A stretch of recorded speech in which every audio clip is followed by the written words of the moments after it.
Good evening, everybody. Welcome back to the Green Oaks Hobby Shed with myself, Yoda Dark Side, and Mr. Taylor. Topic of tonight's video: TT02 Speed Challenge. Set by Phil over at Poor Boys RC. If you don't know Poor Boys RC's channel, I'm sure most of you would, but go and check him out. He's got an absolutely awesome channel, focusing mainly on the retro side of things and from the golden era of RC. Time which I grew up in and am particularly fond of.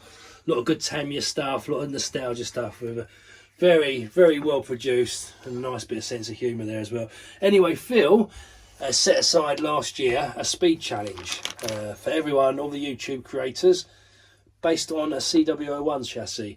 Now, he put out the challenge to all the channels to try and produce the fastest lunchbox. Got everyone whacking as much as they could into them, testing them out, filming it. Absolutely great series. I really enjoyed every single one of them.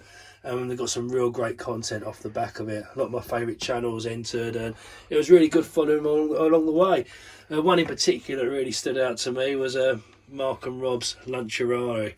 I mean, how can you forget that one?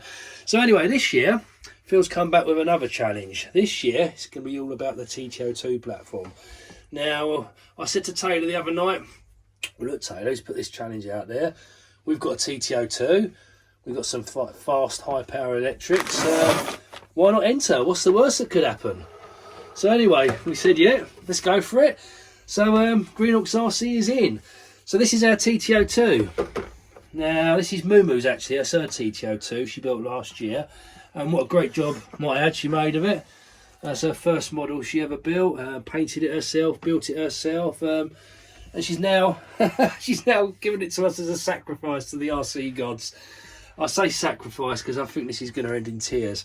But anyway, this is our TT02. This is the platform we're going to be using. It's fairly stock, other than a couple of upgraded drive shafts at the moment. So that's the car.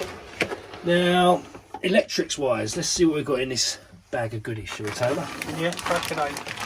Now, I'd like to mention now that we're on a very limited funds with this. I accidentally bought a vintage Astute last week and I've cleared out all my savings. So we're going to be doing this project on what we've got lying around. So we're not going to be the fastest anyway. At the end of the day, we're certainly not going to be the fastest. We're in it for the fun.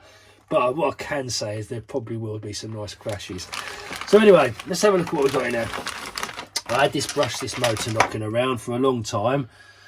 Now this is an 8.5 turn and it is 3,983 kV. Now I've been told this is a very powerful motor.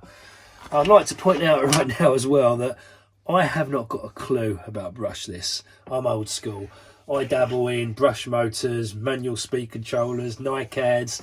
Now this sort of stuff is out of my comfort zone.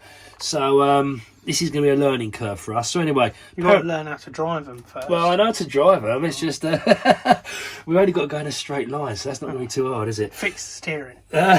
So anyway, we've got that brushless motor we're going to run in to start with. 120 amp Hobbywing ESC. Fan assisted, obviously, to trying to keep things cool. So that's what we're going to use to power it. Now, battery wise, I know most people are going to be going down the 3S route for the power. I've only got 2S, so I've got this little racing pack. Now this one is a 70C rather than the usual 50C that we normally use in some of our cars. So hopefully that'll give it a little bit more, a little bit extra oomph. So fingers crossed. So that's the basic electronics we're going to be running anyway. And as any of you would know who's got a TT02 or has driven a TT02, they're quite a handful as soon as you start increasing the power, shall we say. There's a hell of a lot of torque steer on these things and they're very hard to keep in a straight line. So I've dug out my favourite rallycross tyres, rally block tyres. These are some vintage. Well, they need cleaning. Well, yeah, they're still dirty from the other week. Right. Anyway, these are lovely soft rubber compound. They almost stick to the road. So my thoughts are, if we've got some nice grip on the road, it'll help keep us in a straight line. So we're going to be using these wheels and tyres for the project.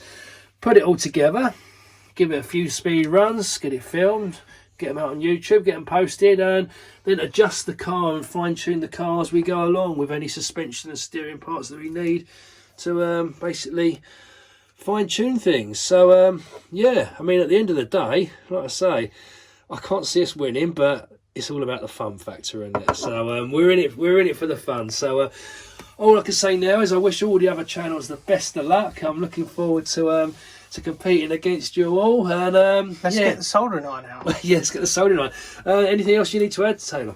No, we're not growing cannabis. It's it's weed for the fish tanks, plants. Excellent. Just There you in go. case. Well, we're going to now start tearing apart this TT02 and see if we can get some sort of brushless system running in it. So I haven't got a clue what I'm doing here. So this is going to be mind opening. It hasn't got one of them drivers in it that you've painted dreadfully. It looks like it's got issues. Oh dear. There you go, mate. Anyway, cheers for watching as always. Keep tuned to this space for the next instalment. Greenox RC signing out.